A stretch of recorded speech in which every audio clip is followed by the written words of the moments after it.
Is it the, because even at the bottom, see? It's the way he cut it. Maybe it's better if he decides distance now so they can mount it tomorrow. Yeah.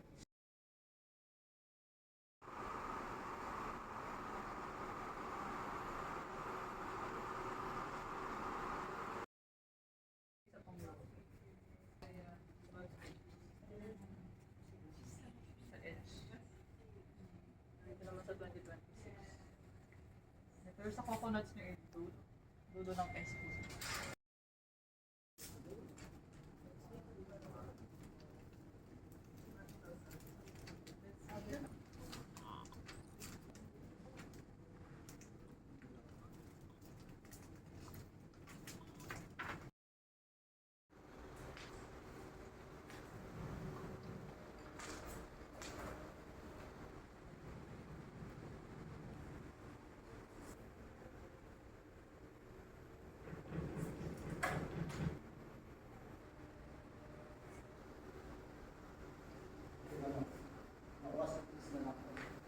Tayo no. 1, 2, 3, 4, 5, 6.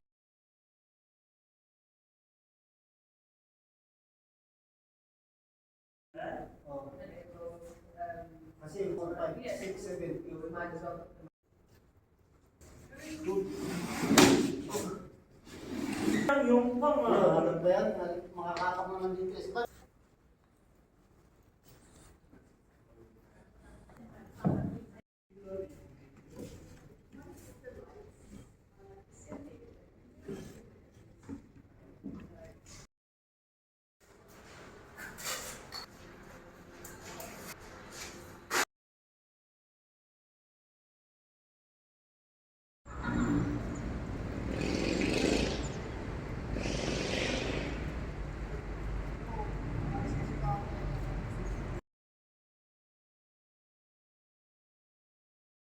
For preview, I should say some of the works are not finished. You all know that, but it's finished enough for you to get a sense of what it should be. So, yeah. Anyway, A World of Islands on palms, stones, and coconuts is the result of a research fellowship, curatorial research fellowship at the University at the Gallery. It's a fellowship that's really focused on research-led curatorial work. So I spent a lot of time in the beginning just being in libraries and being very, very happy to be able to be in libraries because as a curator you're often just producing. And so I got really lost in research around really indigenous materials and how they move across oceans, and then I got into plants, and you know, it was a long journey to get here, but in the end, I got really stuck on coconuts, on palms and pineapples and coconuts, and specifically in how they moved between the Philippines and Mexico. So that's really the origin of some of the title, but also some of the thinking behind the approach to the exhibition. So that then obviously had to somehow become an exhibition, all this like research. I still have it all in various folders, but so I then focused it in on looking at and thinking about artists from the Filipino diaspora and in the Philippines who are engaged with, I guess, notions of home, belonging, movement, and also climate, because obviously when I was getting very deep into the research around coconuts and coconut farms, it also became something that is very much about the changing climate in the world, but also specifically on this archipelago. So hence why this has become on A World of Islands, because I focused on the Filipino archipelago and its people and their movement across seas and oceans, really. So that's the genesis of the exhibition. And the exhibition was first shown, or the first iteration was shown at Stanley Gallery. And when Boots invited me to come here and put the show on here, I felt like we needed to kind of expanded a little bit as well. Not only because it's big space, but also because I felt like the kind of Filipino artist scene should be more represented. So we added 3 artists to this exhibition, and I should say the artists that were in the original exhibition also have all kind of revisited their work. So now we have 8 artists, 4 from the diaspora, 4 from the Philippines, who are all talk you through each of the works, and some of them are here. So yeah, I should start walking around if that's okay with you guys, and introduce you to Derek, who is the first artist, who was also in their first exhibition in London, but has since kind of revisited the work that we showed in London. Derek's practice is very multidimensional, should I say, but very much in the digital space and in the performative space. But I shall let you talk about vanishing points and how you approached a new version of it. Please meet Derek. Come through. Water image, which is a 3D model of water based on memory, like how I actually remember how water or the sea looks like. So these waves are actually more of like 3D animation. Built it from scratch, and this is I think the 4th or 5th iteration of this work. So vanishing points refers to the perspective of like vanishing. So it's the view of the sea is always like vanishing, and I think the work is also about cycles rather than time. So the only time you can see here is like day and night. So this is a loop of like day and night, like sunrise, sunset. And now I think I did a bit of coloration to it that kind of like resonate with violence or like threat, but very soothing. It's more of like just how to imagine like how danger could be like slowly seeping into our psyche, like how do we actually think about these things. So I think the sea is also like a meditative place for me. So when I look at it, it's kind of like really imagine like how beautiful it is, but also how dangerous it is. Like there's so many fear around water, and like how we can actually see this as somehow like a warning to things to come. So it's like so the whole piece is it's water, the sea, and the sound is made by my constant collaborator. His name is Mark Unsuji. So I asked him to create a very ambient music sound to it. So it's an original score for this one, and yeah, I think that's the whole piece is more on the meditative piece. So when you enter the exhibition, it's more like like something like a feel that you can resonate with. Thank you. Thank you. It was, I should also say, in the first iteration of the show, Derek's work also was the beginning of the exhibition. So it's really like a intentional nod towards getting the audience into thinking about the kind of the beauty and the threat of water, specifically also in a place that is surrounded by it. So, yeah. Thank you, Derek. Thank you. And she taught herself how to make a banik, but since she started this series, has been working with banik weavers throughout late ASMR and also in Quezon. So I think she's kind of working her way closer to this kind of craft practice, but also still really interrogating this idea of like returning to home and giving people presents. So this is the mats are kind of displayed in a way that suggests that they aren't in use in a way, but also have these kind of mounds of black sand, and she's cast paving stones in Manila that she's made concrete versions out of that are concrete made with inevitable ash. So she's really kind of working through kind of this idea of the archipelago being a place of danger, of relation, but also of environmental change. She has also got another work, or we're showing another work. I should say Caroline was also in the original exhibition. And this Media Archipelago is a small edited film of establishing shots from a whole load of Hollywood movies that show the kind of the idea of the tropical island. It's not an idea; they show tropical islands, obviously, but it's kind of a meditation on. It's called Media Archipelago. It's a meditation of this idea of, the tropics as this kind of place of wonder and delight, but also danger and environmental change. So Caroline, I should say, is coming back, and she's going to do an event. I think she's doing. Esther, you know more about this than me. What date is she coming back? So we'll be hosting a workshop with Caroline on May for International Museum Day.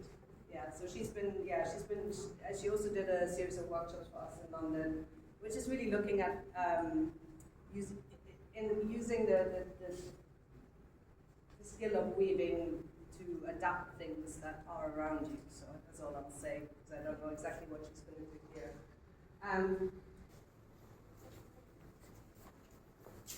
It's about 20 minutes long, like 18, 19 minutes long. It's by Filipino Canadian with Thai women who have settled in Germany, and then also a connection to the Philippines through the idea of bayanihan and carrying your relatives home to a different place. So the way she's interviewed the Thai women is really about, it's connected to another work that she's done. She's asking them to remember their childhood homes. She asked them to draw their childhood homes. So it's really a kind of, she calls her work science fiction documentaries. So it's really a kind of combination of, real people's experience here and in places where people have migrated to, but it's really an investigation of what home means. So I'd recommend having a proper look at this. Also, we haven't quite got the volume right, so maybe when we open it on Sunday, you could return and have a look at it if you don't have time today. But yeah, it's a film that combines different layers of storytelling. She also looks at the idea of spirit houses, which are very common in Thailand, which are meant to protect your home and sit outside, bring things outside. I know that spirit houses used to also be quite common, especially in the Visayas, but are not so common anymore, probably through colonization. But I know in Palawan some are used in some places. So it's a really interesting weaving of different,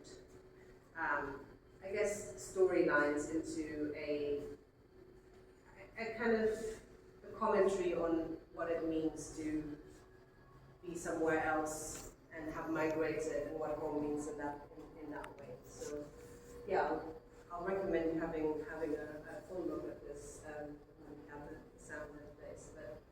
And it's also not quite finished. So this will be fully mirrored as well, so I think it adds to the experience of Stephanie often uses drone footage and narrative. There's always a narrator, and quite often the narrator is the drone. So it's an interesting take on the themes that the exhibitions do. The language is mostly in Vietnamese, is it? Thai. Thai. Well, it's English and Thai. So the interviews are with Thai women in Berlin, where she is also based. But most of the footage is in the Philippines. So this is a new work and a new addition to this exhibition. It's a new work by Nice Buenaventura, who is an artist based in Manila, but actually in Quezon City. And this is so we started talking about a work that she made for a show a few years ago called Thrashing Palms, which was in methodology very similar to this in that it was like engraved images of thrashing palms filled with water. But for various reasons, she kind of evolved the concept into something slightly different. This piece is called High Tide Atlas, and it's also an evolution of a piece that she did a few years ago, a painting actually, that is a painting of the highly enlarged bad copy of a historical book about the Philippines, which I now have forgotten the right reference to, but it's in the label. So it's really the noise of the copy machine that is really enlarged. And she made a painting of this a few years ago, and she really wanted to merge those two ideas together and create this kind of water archipelago in a way, but also it could appear as a puddle on the ground, which is obviously something quite familiar in a place where it rains a lot and floods a lot, but it is really from this almost like colonial book about the Philippines, which I think is nice, this kind of very abstracted process to get to this. But what you're looking at here is a series of PETG trays, so that's a plastic tray that is filled with distilled water. So up to the point that it has a perfect meniscus. So this is a durational work, so this work will evaporate and be refilled throughout the 4-month run of this exhibition. Thank you everyone at Ateneo Gallery for continuing to fill this up. Especially the interns. Especially the interns, yes. This is part of their job, Yeah. while doing their internship. Yeah, but I it's think we have young people. Difficult. yeah, it'd be difficult to be doing this every day. But yeah, so it's really a kind of conceptual work, but also a commentary on and a visual kind of nod to the archipelago. So you might want to In a certain type of ascension, and it would kind of science fiction-esque.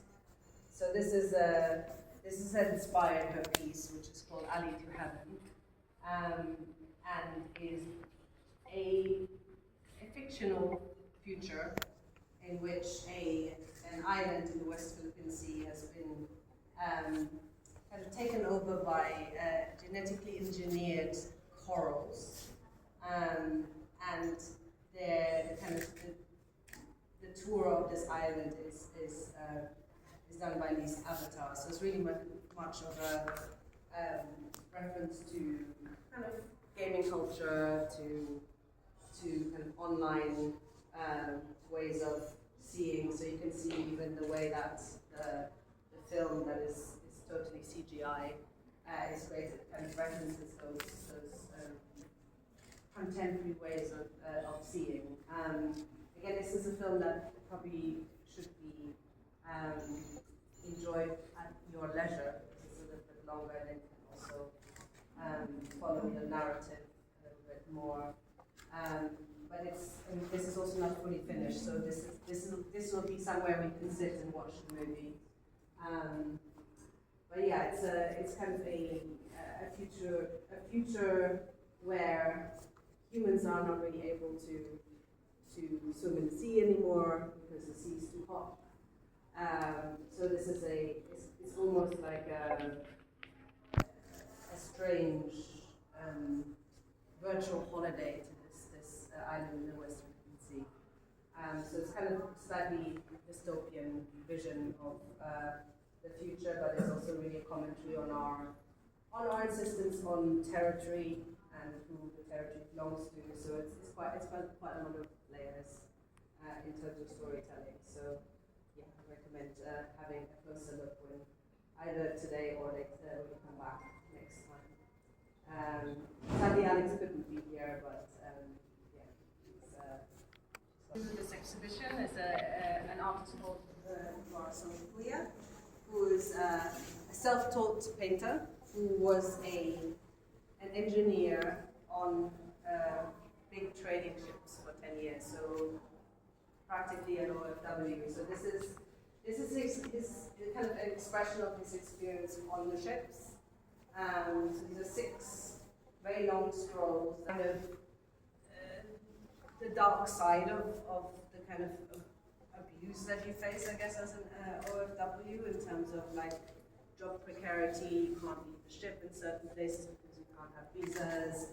So the kind of country flags have you know, that's kind of why they're there. It's like he's been to all these countries, but he hasn't actually stepped foot in all of these countries because as a Filipino sailor, you obviously there's only certain places that you can get visas, and often the people that are employing you won't really